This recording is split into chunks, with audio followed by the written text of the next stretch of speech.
rated D for disturbing. Please be advised the following may contain a ghoul disturbing the internet, crime and violence, intense Rex offender activity, weird inexplicable imagery, random shenanigans.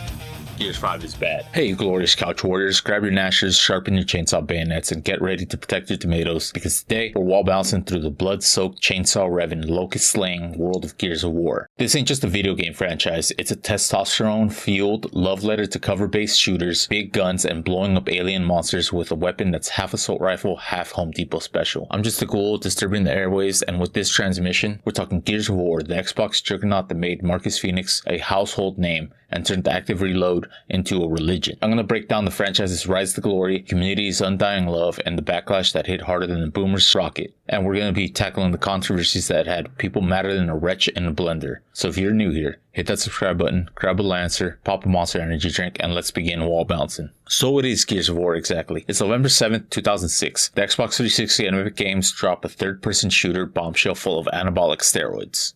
I mean, Gears, it was a revolution. Remember how it felt the first time you saw those gigantic, hulking, steroid-infused locusts charge at you? The thought popped up, well, this is how I die today. And the way the camera zoomed in when you executed a locust, or the first wall bounce into a triple kill as your Gnasher popped off rounds, that felt like cinematic gold. You play as Marcus Phoenix, a grizzled OG cog soldier who fought through the Pendulum Wars. He looks like he bench presses tanks for breakfast, fighting to save humanity on the planet Sera from the Locust Horde. Think reptilian aliens with a bad attitude and worse hygiene. The story's simple, humans versus monsters, with enough grit to make a war movie blush. But the gameplay? Oh buddy, that's where it shines. It had everything. Brutal executions, big guns, and guys with faces so angry they could probably tear through concrete with sheer rage. Gears reinvented the cover-based shooter as we know it. You're ducking behind walls, popping out to blast locusts with your Lancer, a rifle with a freaking chainsaw bayonet. Whoever thought of that deserves a medal. It was like, hey, let's make the most over-the-top weapon in the game, and let's make it even more satisfying by putting a chainsaw in front of it. Instant classic. Active reload, that turned into a compulsive religion that indoctrinated you to tap the reload button at the right time for a damage boost. Or, if you screw it up and you jam your gun, you look like a rookie, opening yourself up to a headshot from a long shot. Something's wrong with this thing! It keeps jamming! See? Sniper! It's a high stakes, high reward, and it feels like gambling with bullets. The game's got co-op, multiplayer, and a vibe that screams, we're here to kick ass and chew bubblegum, but we ate all the gum. It's a hit, selling millions and becoming an Xbox 360 flagship alongside Halo. Fast forward and we get Gears of War 2 in 2008, upping the ante with bigger set pieces, like riding a Brumok, which is basically a dinosaur with rocket launchers. Gears 3 in 2011 wraps up the original trilogy, with a three-way war between humans, locusts, and the Lambit, their glowy explosive mutant cousins. Epic hands the reins to the Coalition for Gears of War 4 in 2016 and Gears 5 in 2019, introducing new heroes like JD Phoenix and Kate Diaz. There's also spin-offs like Gears Tactics and Gears Pop, because who doesn't want Funko Pop locusts? The series has comics and novels, making it a billion-dollar IP that chainsawed its way to cultural infamy, according to Cliffy B himself. Gears was essentially the perfect blend of tactical shooter and raw action. Fast forward to today and you can barely have a conversation about video games without someone mentioning Gears of War. It's that iconic. But let's be real, things weren't all boom shots and bacon for Gears of War. Even though it dominated the early 2000s, no, because we all know when it's that good, things get cluster clucked. Alright, before we dive into the mess, let's talk about why Gears for myself set the gold standard for third-person shooters. First off, the cover system. Before Gears, shooters were like run and gun and just hope you don't die. Gears flipped the script with, nah, hide behind that chest-high wall of concrete, flank those suckers and chainsaw them into next week. It's tactical, it's intense, and makes you feel like a SWAT team leader with a grudge. The Lancer's chainsaw bayonet, it's the most satisfying melee weapon since Thor's hammer. You're not just killing enemies, you're landscaping them. Then there's the combat. Nothing's more satisfying than getting into a tight situation with a locust and then chainsawing that sucker in half. And don't even act like you didn't get a little too excited when you pulled off that active reload and got the gun to explode in your hands, making you feel like a walking war machine. Or the first time you learned how to chain the movement to movement cover, making you into a wall bouncing, unpredictable one-shot gnashing flint force. Keep them coming to tie! Oh, you thought you were gonna pop some heads like in Call of Duty? Nah, Gears of War took it to the next level with the over-the-top visceral multiplayer. It's like a good old-fashioned war with your friends, except no one cared if you were pro or not. You just ran around, chainsawing everyone in sight and yelling at your screen like a maniac. Chunky. Eh? You like junk? Rushing for power weapons, gnashing at the enemy in hopes that you win the barks of the Gnashers. Multiplayer is where Gears became a legend. Horde mode introduced in Gears 2 let you and your buddies fend off waves of enemies. Building forts and praying your sniper doesn't miss. Co-op campaigns let you play with a friend because nothing says bromance like reviving each other while a wretch eats your face. PvP modes like Versus are sweaty, skill-based chaos. Think shotguns, wall bouncing, and trash talk that make a sailor blush. The community loves it, with posts on Reddit saying Gears multiplayer slaps harder than a Waffle House employee on their third battery charge. And in my opinion, Gears Horde 2.0 is the best yet, with 4.0 having mechanical and RPG style class systems making it more polished. Still not as good as Gears Horde 2.0 though. Visually, Gears was a beast. The original game pushed the Xbox 360 to its limits, running at 720p thanks to Epic convincing Microsoft to double the console's RAM. Critics called it the most gorgeous game on the 360. With the sound design so good, it deserved an Oscar. The trailers like Mad World and Brothers Till the End were visuals that make your eyes thank you. It's not just game, it's a flex, especially with the storytelling. I know, when the game came out, at face value, people were like, Gears of War, it has a story. It wasn't just mindless violence. There was some emotional depth to it. Sure, it was just about a bunch of muscle-bound steroid-infused soldiers shooting aliens, but you cared for these characters.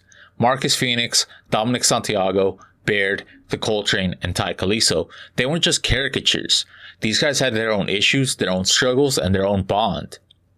It wasn't all save the world fluff. Dom, searching for his wife, that hit me harder than teenager me ever expected. Calisto fighting for honor and their motherland hit me right in my heritage. Yeah, I know, it's still a game where you chainsaw aliens in half, but deep down you couldn't help but feel something for these guys. Gears knew how to make you care while making you want to rip someone's head off at the same time.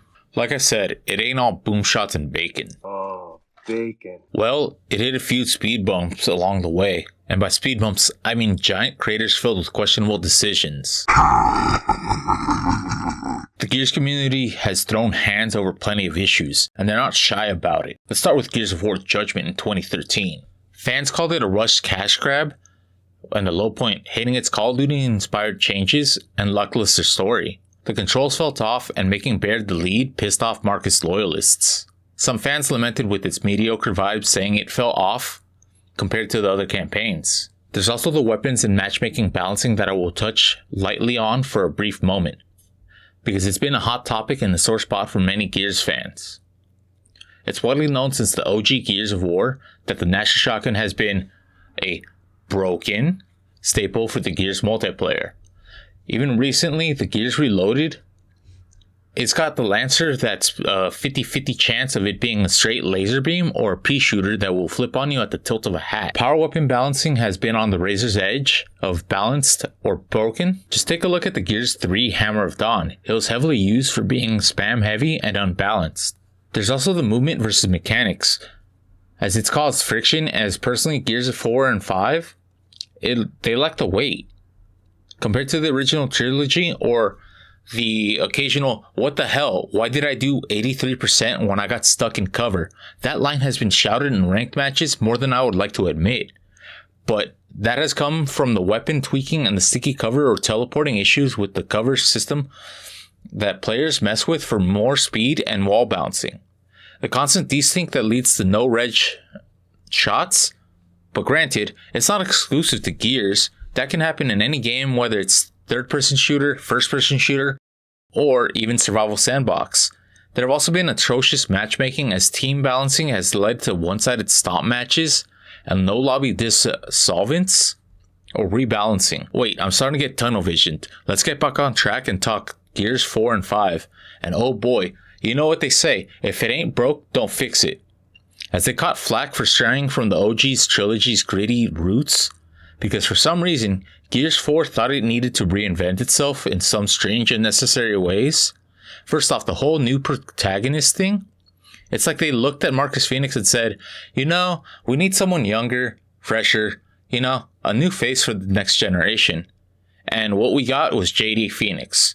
Don't get me wrong, he's not a bad character, but after all the years of Marcus Phoenix being the face of the franchise, it felt like a kick in the teeth. Then their shift from JD Phoenix to Kate Diaz was handled like a live bolo grenade. It was passed off so fast it didn't even have time to flesh out these characters in an effective way. As I saw it, they hindered JD's arc by making him a secondary character, then rushing into Kate's story, even though her role in Gears 5 was super important. It's like if Batman started handling the mantle to a new Robin every 2 movies and expected us to be cool with it. Just let Marcus be Marcus, okay? I don't need another emo kid with a gun. We get it. He is the next generation. But the fans? Yeah, they weren't having it. Fans also griped about the creepy, muted aesthetic of the first 3 games gave way to brighter colors and less horror. Now, if you thought Gears 4 was the only issue, then let's talk about the microtransactions of Gears 5. Oh, you thought you were safe, didn't you?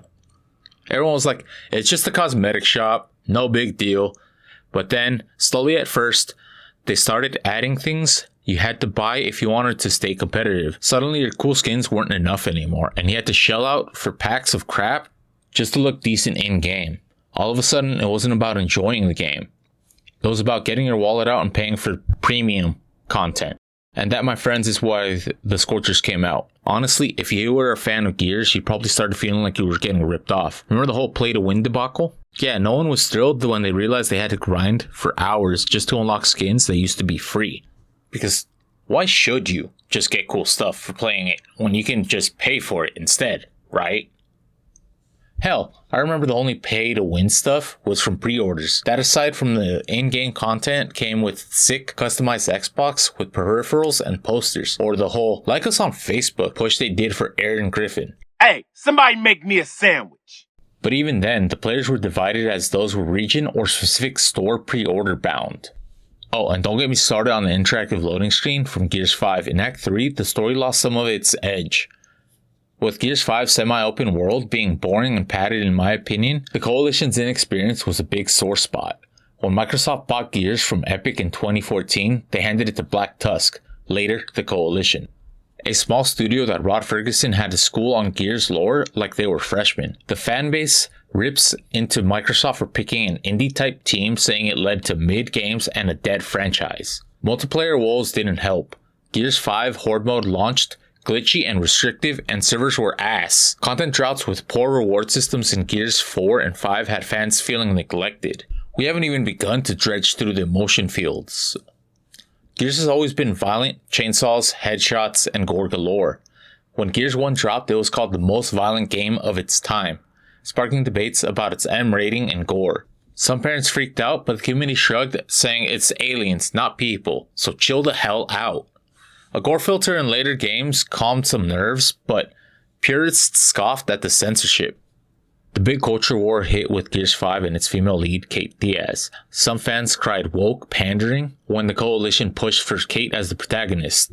Most players, like myself, thought the backlash was overblown and the game was still decent, citing that even Cliffy B himself has had Gears is always diverse, pointing to the Gears, non-sexualized female soldiers, and diverse cast. He called all the woke complaints out of control, community split, some love Kate's arc, others want Marcus back, and it's an extra just waiting to explode. Another controversy was the Gears collection that was rumored to be for PlayStation and PC. Leaks suggested it would drop PvP modes focusing on campaigns, and fans were pissed, calling it the preservation disaster, since multiplayer is Gears' soul. With Gears 2 and 3 servers potentially shutting down, the community feared losing a core part of the franchise. Add that to the Gears 6 rumors about it going open world, and fans were ready to riot, saying it'll kill the series' tight, linear design. The fanbase compared it to a massive kidney stone. But now in February 2026, as of recording, there were just that, rumors. As far as I can tell, Gears of War 2 and 3 servers are still up and running. Good luck trying to get a match though, as the older games are more or less dead. And yeah, I was hoping for the Phoenix collection. I was hoping that Gears fans would be able to play on modern systems like the PS5, Xbox One, and PCs rocking their 9000 series or the RTX 5000 GPUs. But alas, it ended up just being Gears of War Reloaded, a watered down, remastered of a choppy remaster of the OG Gears of War. So where do I think Gears stands in 2026? It's a shell of a titan of gaming. It did sell millions and shape the shooter genre. The whole trilogy is untouchable, with Gears 1's Mad World and Gears 3's emotional weight still hitting hard. Gears 4 and 5 kept the flame slightly lit, but even if they don't quite match the OG's magic, the Coalition got Gears E-Day. It's on the horizon, a prequel set during Emergence Day, and I have it wishlisted on Steam already. Fans are hyped, but nervous. Will it recapture the gritty vibe or lean too hard into the modern trends? Gears fans are loyal no matter how many times the franchise disappoints, no matter how many bad decisions are made. These fans, they're still out there, grinding it out, chainsawing Locust like it's 2006. There's something about the franchise that helps keep pulling people in.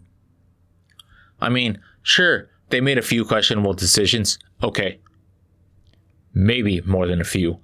But Gears still has that magic for a lot of people. The gameplay is tight, the combat's satisfying, and deep down, we all just want to see Marcus Phoenix just one last time.